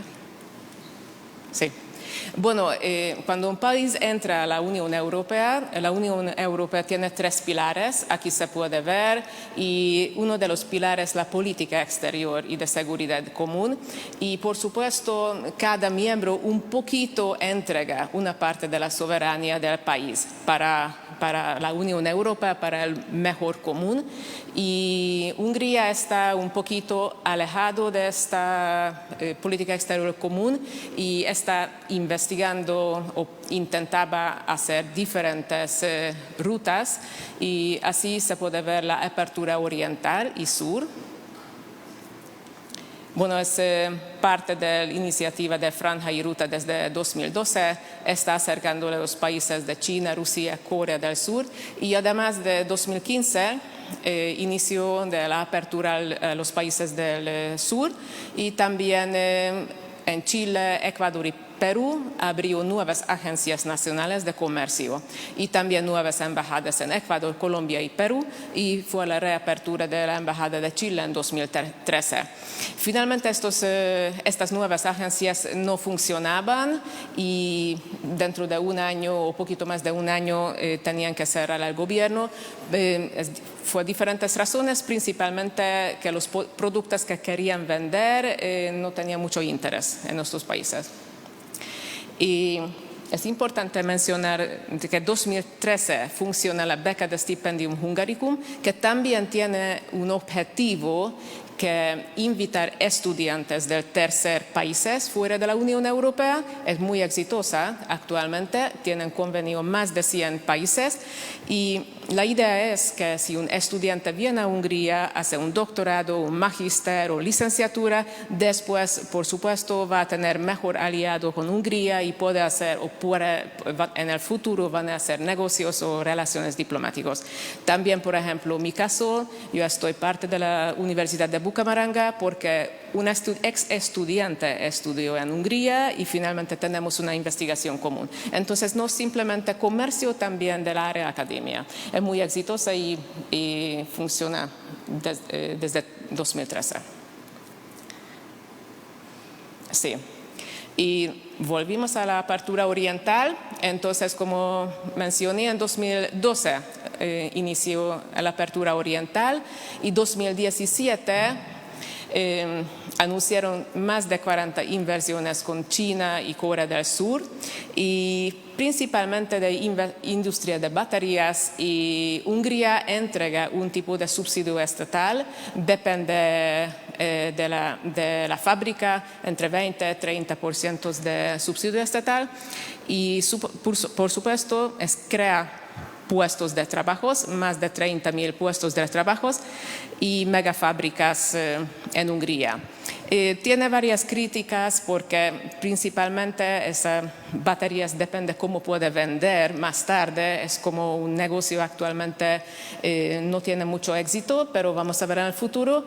Y el otro problema de estos 30.000 puestos de trabajo porque es trabajos de mano de obra y Hungría es un país de tránsito y emisor de migrantes. Entonces nadie quiere trabajar en estas fábricas. Y Orbán declaró que el futuro está en Asia y que el proceso no puede detenerse. Por eso en mayo de 2024 el presidente de la República Popular China visitó a Viktor Orbán y firmaron total de 18 acuerdos, más de proyectos de desarrollo de infraestructuras. La lema cambió en 2024 de la apertura oriental o sur. Ahora estamos de la conectividad y la neutralidad de economía. Principalmente, Hungría declara que realizamos transacciones con quien sea más rentable hacerlo. Realmente esta conectividad es como una idea muy, muy buena, pero como Hungría está más acercando de los países orientales, está alejando de los occidentales. Ese es el principal problema actualmente. Y aquí pueden ver que sí, José Antonio Cast y Bolsonaro, también Maduro, que teníamos algunas relaciones. Y por supuesto, béke és biztonság, paz y seguridad. Los otros aliados. Y si revisamos las exportaciones en 2024, principalmente Hungría tiene interés más de dentro de la Unión Europea. Entonces no cambió mucho la cosa hasta ahora. Y si revisamos las importaciones, ya China aparece. Entonces, datos nuevos. Y yo creo que a ustedes interesa bastante la política migratoria en Hungría. José Antonio Cast llegó a Hungría y visitó las vallas del sur de Hungría. Y sí, la migración húngara está aumentando y finalmente falta de mano de obra y por eso impacta a las empresas locales y principalmente necesita gente que trabaja. Entonces, sí, Orbán tiene una política migratoria contra la migración, pero aquí se puede ver que los húngaros están saliendo del país. Las estadísticas son distintas, depende de dónde revisamos, por ejemplo, del servicio estadístico de Austria, a donde muchos húngaros trabajan, o de las estadísticas locales. Como estamos en la Unión Europea, muchas veces los húngaros van a trabajar en Alemania por proyecto Austria y no tienen tantos registros porque pueden trabajar libremente. De hecho, el 77% de la población húngara es pro Unión Europea. Y si aquí revisamos los datos de color naranja, se puede ver que cada vez aumenta más de los trabajadores extranjeros en Hungría, principalmente los trabajadores asiáticos, porque estas baterías y fábricas grandes ya realmente llegan los asiáticos a trabajar. Anteriormente llegaban de Ucrania y Serbia, y Hungría declaró una nueva ley de trabajadores de terceros países que tiene un límite anual máximo de 65.000 permisos de residencia por trabajo. Entonces está restringiendo quién puede trabajar en Hungría y además limita 300 profesiones a donde no pueden trabajar extranjeros. Entonces, una vez hay una retórica antimigratoria y la otra parte, existe una ley de trabajadores de terceros países que facilita la llegada de trabajadores de ciertos países, por ejemplo, Rusia y Bielorrusia. Entonces, esta gente no tiene limitaciones, pueden viajar también dentro de la Unión Europea y, por supuesto, la Unión Europea declaró que tiene ciertos riesgos porque llegan de países autocráticos. También existe a otra parte de una residencia para inversiones. Entre 2013 y 2017 se llamaba Visa Dorada, que principalmente ocupaban los chinos, y ese programa cerró por las críticas y un nuevo programa inició en 2025 y también los chinos aplican este tipo de visa y es súper rápido, 21 días y tienen la visa. Entonces, un lado tiene una visa, tiene un discurso antimigratorio y otro lado finalmente llegan los migrantes a trabajar en Hungría, y mientras hace poco declaró también el gobierno que la nueva permanencia definitiva tiene restricciones. Hay un test de cultura e historia y en idioma húngaro, que es uno de los 5 más difíciles idiomas del mundo. La gran pregunta que la política exterior de Hungría es basada en valores o en intereses. Es difícil la respuesta, pero actualmente digamos más de intereses que valores. Y este año tenemos las elecciones parlamentarias en Hungría, ya tenemos fecha 12 de abril y vamos a ver qué pasa. Hay un nuevo rival en Hungría, el partido TISA, que también es un partido de derecha y depende de los resultados, van a continuar esta política exterior o cambia algo.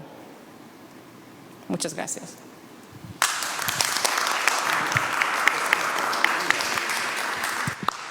Muchas gracias, profesora Gabriela, por la presentación y además el contexto también de este cambio de gobierno en Chile y las posibles relaciones o comparaciones que se pueden ir haciendo. Tenemos un momento para preguntas, comentarios de nuestros panelistas y si quisieran formularlas ya sea a alguno de nuestros expositores en particular o al panel en su conjunto. Con toda confianza van levantando la mano y vamos ofreciendo la palabra acá a los asistentes. Y también, si quisieran, entre los panelistas, con mucha libertad y confianza, si quisieran preguntar o intercambiar entre ustedes, también está muy bien. Y les pedimos, sí, ahí tenemos el micrófono inalámbrico. Y si nos puedes ayudar ahí. Vale. Si se presenta también. ¿Aló? Ahí está perfecto, gracias, buenos días ya. Se agradece toda esta información y este intercambio que ha sido muy interesante. Yo tengo dos preguntas a la profesora de Corea y al, digamos, no me acuerdo tu nombre, pero experto en Sebastián, perdón, yo quiero, en el caso de tu presentación en el hidrógeno verde, yo quiero saber qué forma tiene en definitiva el hidrógeno verde, porque me da la impresión que es un medio energético y no un fin energético, digamos, que sirve para instalarlo. ¿Por qué se puede instalar y cómo se puede instalar en buses? ¿Requiere una transformación adicional? Esa es una pregunta, ¿no? Porque vi que había el tren de ahí de Antofagasta, está utilizando y también un bus. Y en el caso, ¿cómo se llama? Sonia, perdón, disculpe.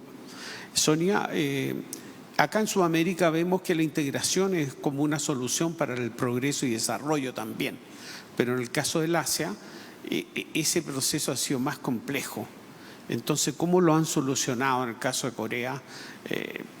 Ha costado, obviamente, por los resquemores también de la guerra con Japón, etcétera, y con también Pyongyang.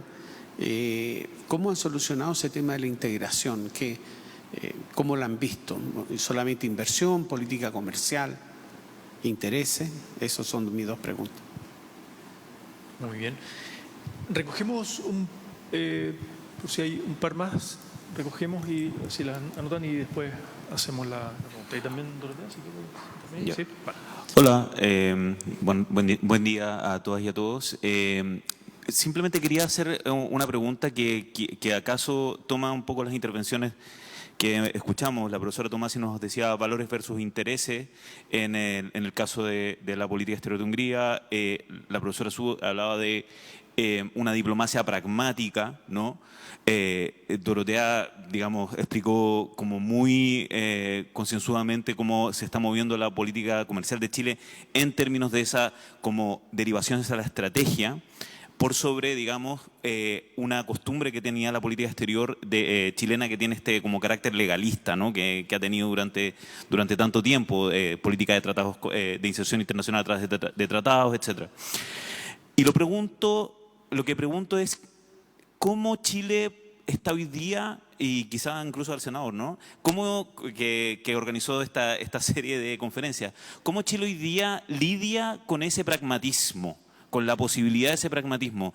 Y lo pienso en particular pensando un poco en el proyecto que nos mostró Sebastián, por esta nueva narrativa de innovación, ¿no? Que sacó ProChile y Marca de Chile, que se llama Chile Laboratorio Natural o Terreno Fértil. Hay algo un poco tenso en esa idea, ¿no? Porque por un lado queremos integrarnos a las cadenas de suministro y a las lógicas de tecnología avanzada, ¿no? Industrialización de los países de los países que están al otro lado del Pacífico, pero al mismo tiempo seguimos empujando una dinámica, al menos en términos narrativos, ¿no? De un país que tiene una economía extractivista. O sea, somos un laboratorio natural, ¿no? O un terreno fértil para plantar. ¿Y quién viene a plantar? Es la pregunta, ¿no?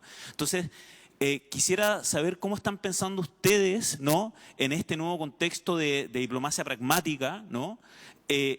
¿Cómo se puede dar la inserción de Chile para que no volvamos a repetir esta matriz extractivista en la que, digamos, hemos construido durante décadas la política comercial de nuestro país? Eso. Gracias. ¿Alguna otra del público asistente? Si no, también le ofrecemos la palabra a los panelistas, que si pueden o quieren intercambiar. Sí, una más.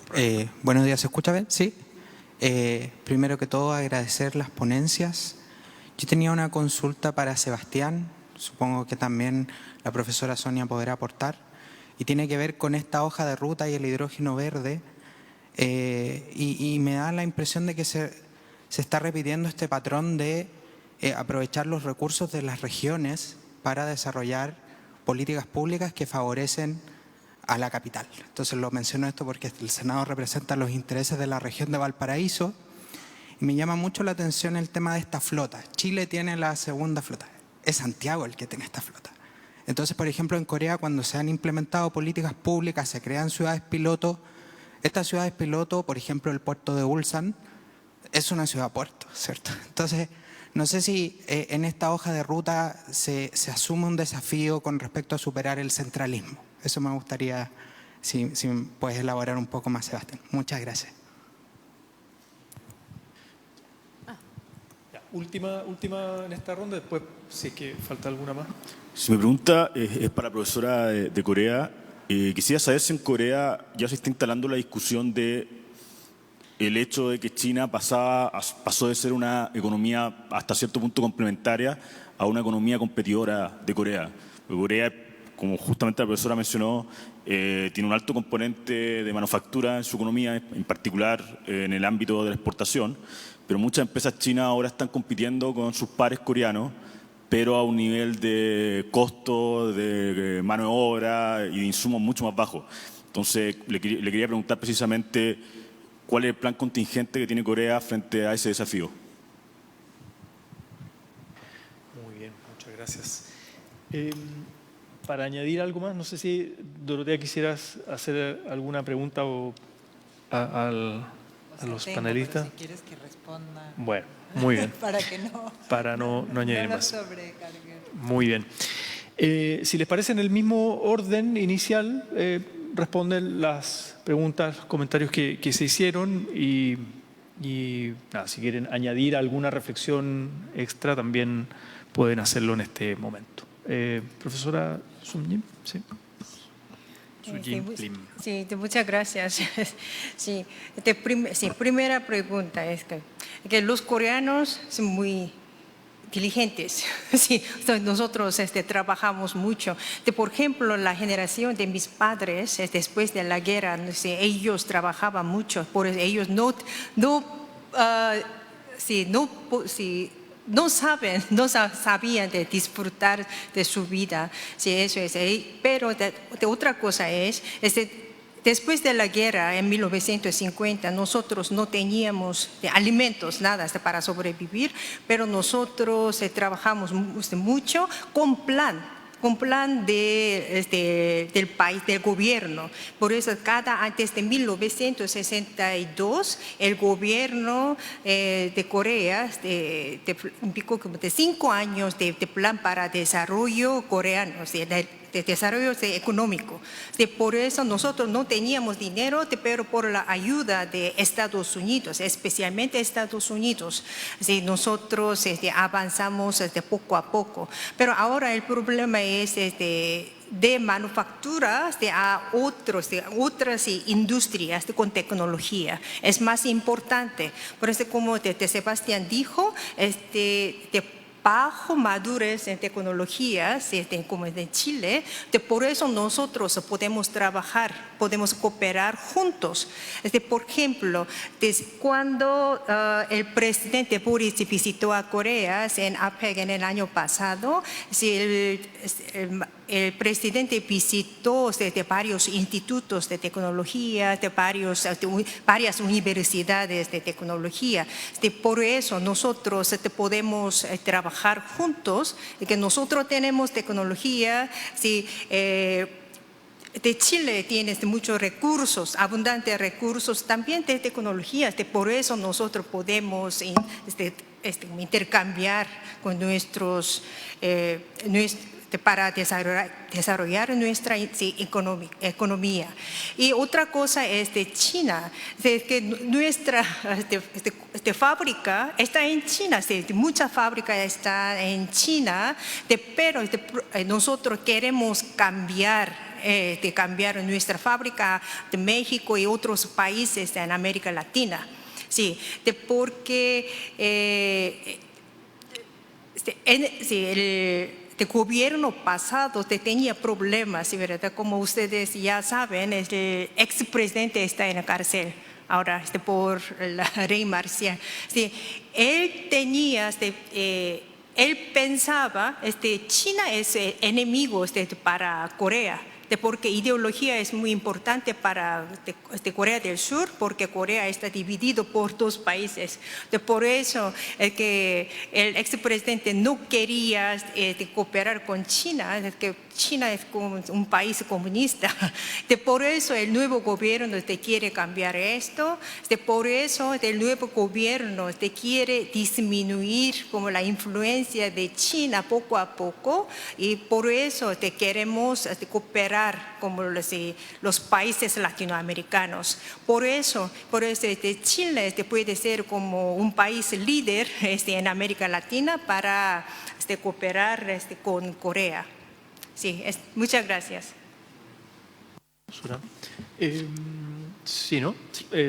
Sí, aprovecho antes de contestar la otra pregunta de complementar ahí de que justamente en la visita del presidente a Corea se habló de hidrógeno verde, hubo parte de la comisión de H2 Chile acompañando y hay una relación estratégica de proveedor de tecnología, de productores del producto que se está dando con varios países, Corea incluido. Eso obviamente es una conversación en curso, pero también es algo que voy a usar para responder otras de las preguntas después. Ahora, respecto a la pregunta técnica de la forma del hidrógeno, es muy interesante porque yo dije, me gustaría que esto fuera parte de la cultura chilena y tenemos que partir por saber que el hidrógeno no es verde, es un gas incoloro, insípido e inodoro. Por lo tanto, muy difícil de detectar y eso es el principal problema en la seguridad de estas plantas. ¿Ya? No se puede odorizar por la pureza del producto y se puede utilizar como este gas. Y ese gas puede quemarse, puede mezclarse o puede usarse en una celda de combustible, que es lo que yo decía que es una pila que funciona a la inversa de un electrolizador. Uno le pone hidrógeno y por procesos electroquímicos produce electricidad y tiene como subproducto agua. ¿Sí? También se puede usar líquido, que es una forma de almacenarlo, pero que requiere mucha energía y que en Chile todavía no lo tenemos, porque solo se justifica en grandes volúmenes de consumo. Y la tercera opción es la transformación química, es decir, utilizar el hidrógeno producido a partir de energías renovables para transformarlo en amoníaco, que es con nitrógeno del aire, y eso es el producto verde que se exporta, o en combustibles sintéticos, como el metanol, como el dimetiléter, como la gasolina electrónica y todo el resto de los e-fuels que vienen de la cadena del carbono, de capturar carbono del aire o de alguna industria e ir creando cadenas cada vez más largas, y mientras más larga es un combustible más conocido para nosotros, como la gasolina. Y esos son drop-in fuels, se les llama. Tomamos el tradicional y lo reemplazamos directamente por el combustible sintético, que obviamente no es tan fácil como suena, hay procesos de por medio, hay laboratorios, dopajes, etcétera, pero es un combustible que es equivalente. Y esa es una de las gracias durante la transición energética. El uso directo de hidrógeno no sé si va a ser el más popular a largo plazo. Puede que sea estos combustibles sintéticos, pero ahí es donde estamos viendo dónde calza mejor cada tecnología. Gracias, Sebastián. Hay que contestarle. No, o sea, la idea es que puedan tomar todas las preguntas que hicieron, que le toque a cada cual. Entonces, no sé si Sebastián te faltó algo. O sea, sí, puedo empezar con las otras y ahí complementamos también quizás en respecto a la narrativa de innovación en Chile y también un poco del uso de nuestros recursos naturales y la visión extractivista, también el impacto regional versus la centralización de la industria. Esto desde el principio, y lo puedo decir por experiencia, está en la conversación. O sea, a la hora de que se planteó la creación de esta industria, una de las principales preocupaciones, no solamente del gobierno que está terminando ahora, sino del anterior también, fue que la narrativa que existiera de una nueva mega industria que sacaba efectivamente recursos naturales tuviera un impacto regional y permitiera descentralizar el país. O sea, derechamente es una forma que tenemos de potenciar mucho los polos particularmente cercanos a Punta Arenas, región de Magallanes, y cercanos a Antofagasta, y hoy también se está hablando hacia más al norte. ¿Ya? Entonces, es algo que es muy complejo de todas maneras, pero se ha visto reflejado en acciones concretas de los megaproyectos como acercamiento temprano a las comunidades, como políticas de beneficiar a las comunidades locales colaborando con colegios, con institutos profesionales, colaborando también con comunidades específicas de ciertos pueblos que están muy cercanos a los proyectos y varias cosas más. O sea, también hay conversaciones respecto a incentivos tributarios de parte del Estado y de cómo eso luego se ve reflejado en un impuesto o en algún tipo de beneficio que debería ser focalizado en qué se utiliza después, así como los fondos provenientes del litio. ¿Sí?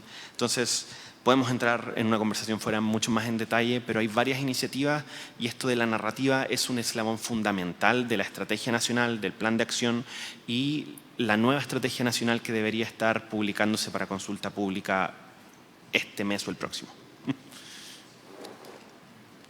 Ahora sí, Dorotea. No,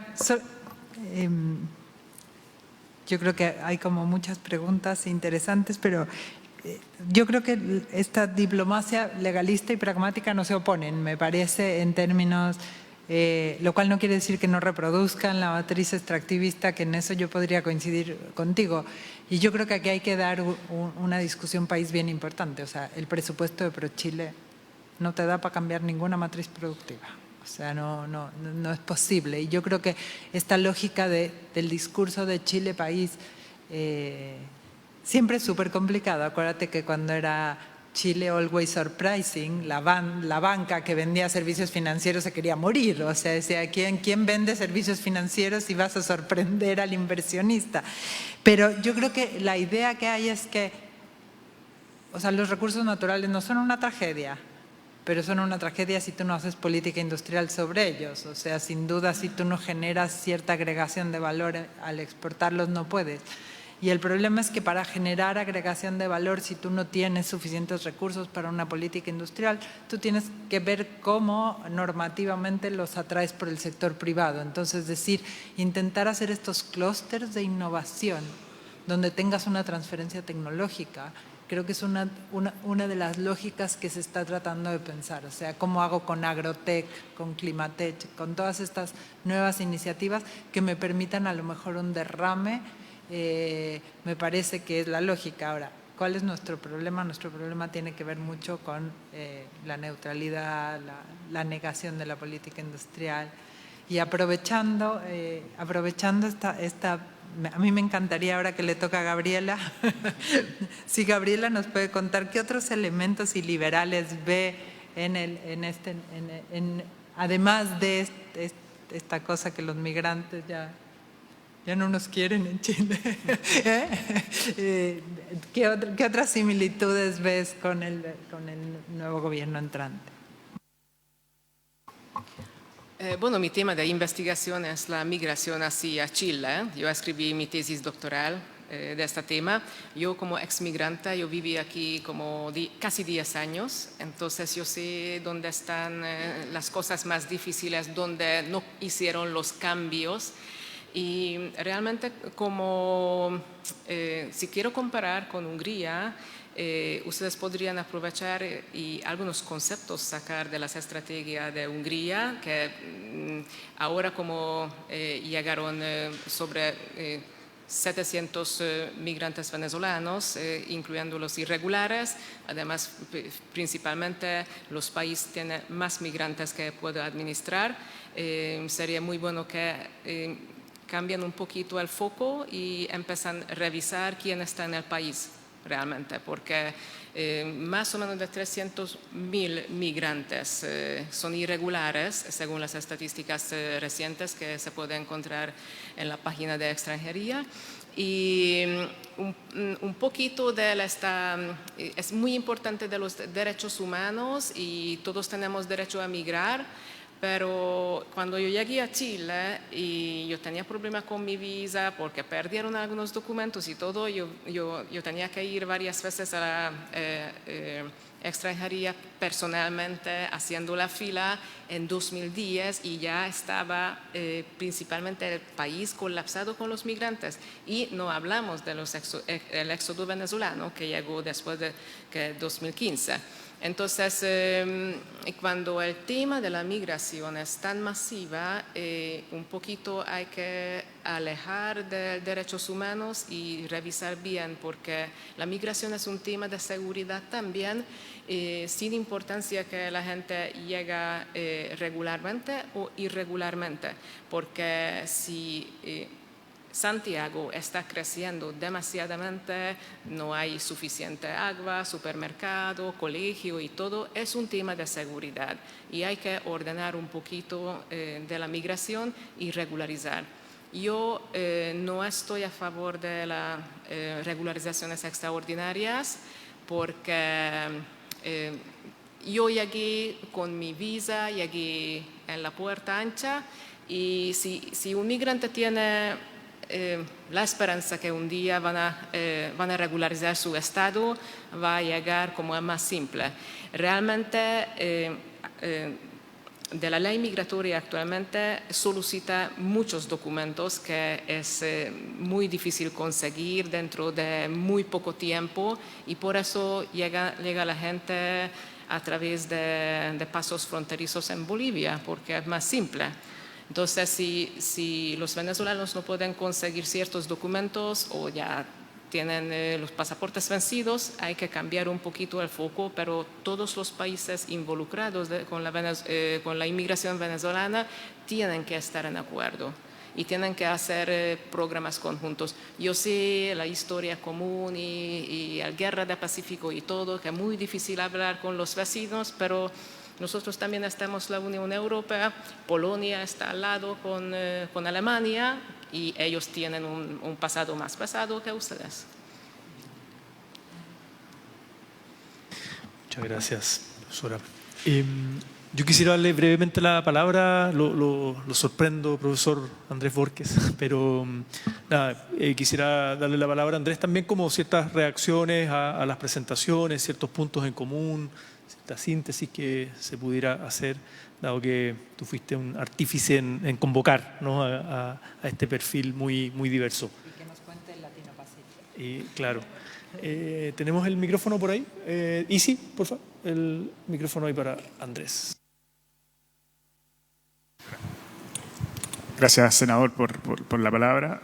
Sí, me gustaría simplemente aprovechar la instancia digamos, dado que este seminario se enfoca en los desafíos del 2026 para la política exterior, podemos tener ciertos, digamos, factores en común, digamos, que estamos en un periodo de alta incertidumbre, en un proceso de transición del orden internacional, y esa transición es mucho más compleja, digamos, de lo que uno ve a simple vista, porque involucra otras pequeñas transiciones, bueno, grandes transiciones, pero son dentro de una categoría más, dentro que se absorbe esta idea de la transición del orden. Me refiero a la transición energética, también está la transición de los temas digitales o de la inteligencia artificial y también la transición migratoria, o no migratoria, prefiero demográfica, que involucra también los temas migratorios. Entonces, este proceso es complejo y es importante el diálogo, es importante que los diferentes actores, el mundo académico, el mundo técnico, el mundo político, también el sector privado, estén disponibles para el diálogo, más allá de que en algunos aspectos tengamos consenso y en otros no. En esa lógica resalto un poco esta oportunidad de poder hacer análisis y justo cuando estamos comenzando el año.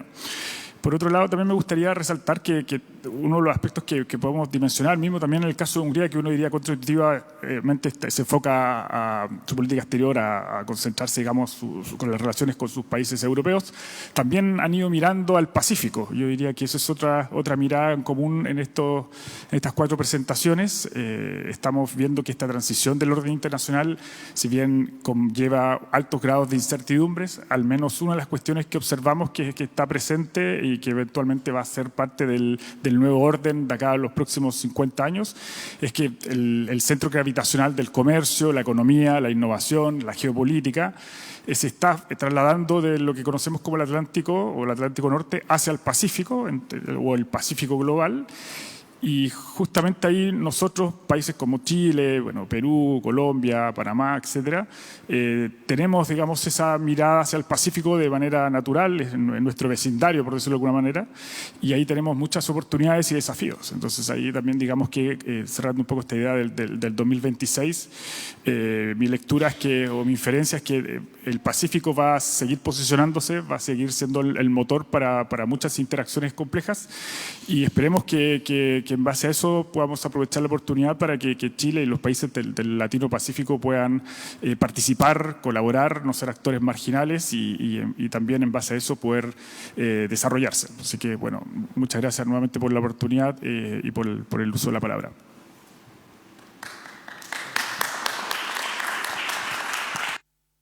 Muchas gracias, Andrés Borges. Y por último quisiera dar la palabra a Tomás Leighton, director de Rumbo Colectivo. Bueno, no, agradecer nuevamente por las exposiciones y la asistencia. Yo considero muy importante estas instancias porque permiten entrar al detalle. Y yo esperaría que este país tiene que estar a la altura y entrar al detalle para anticiparse a los problemas que vienen antes de las emergencias. Yo hablé al principio de que este es un momento de mucha conmoción por los incendios que hay en el sur del país.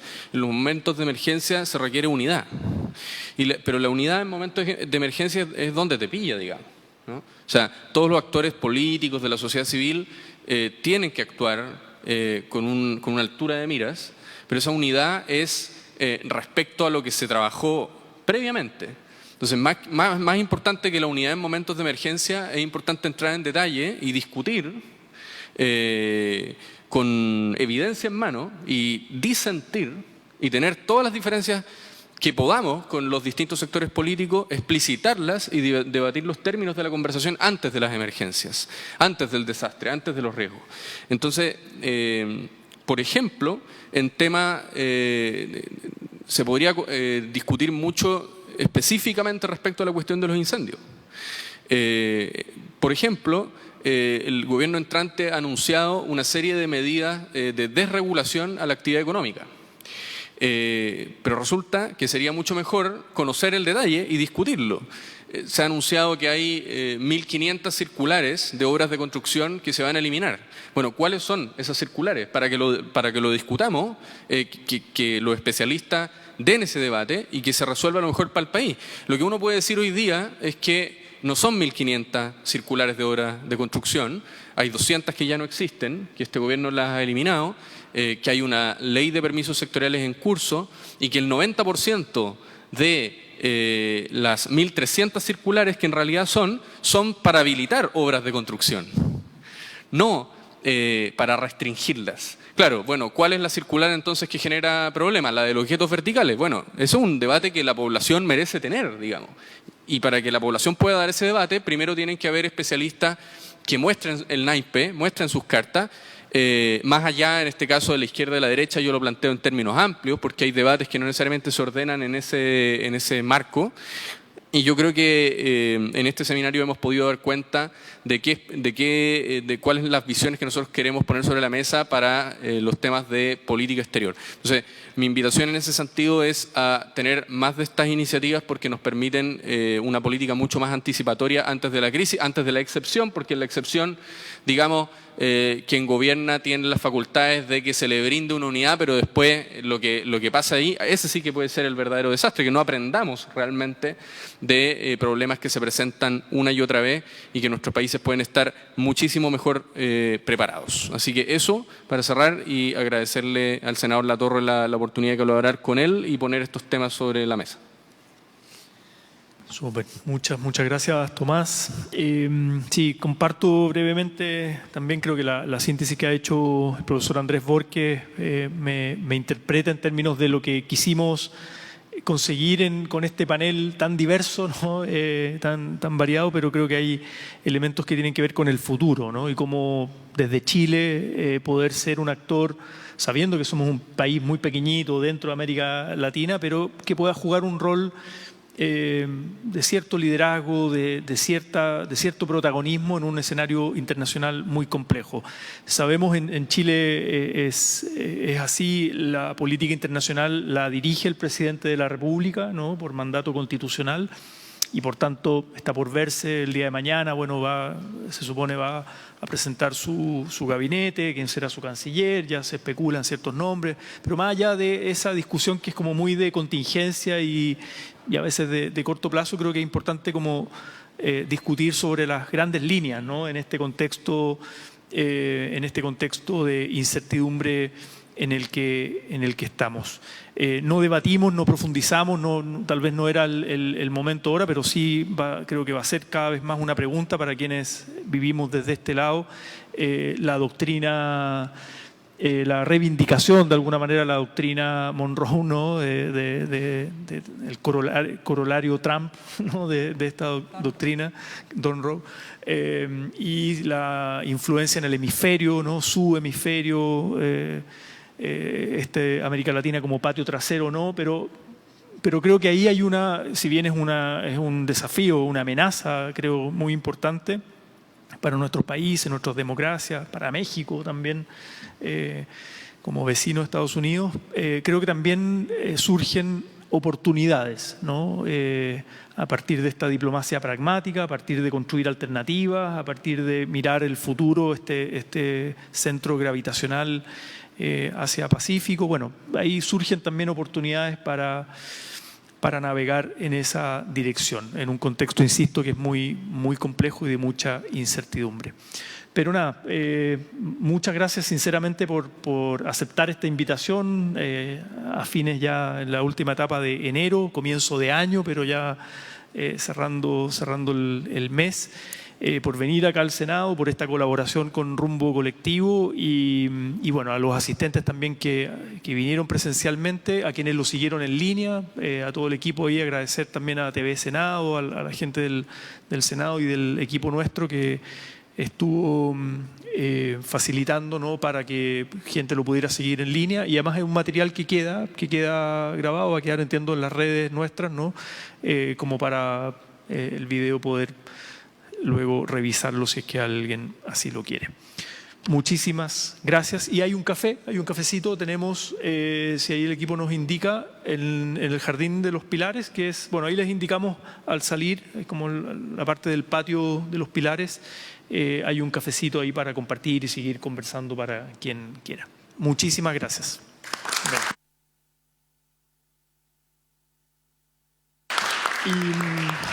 Y nos sacamos también nos pedían una foto final con todo el panel, si nos ayudan con eso.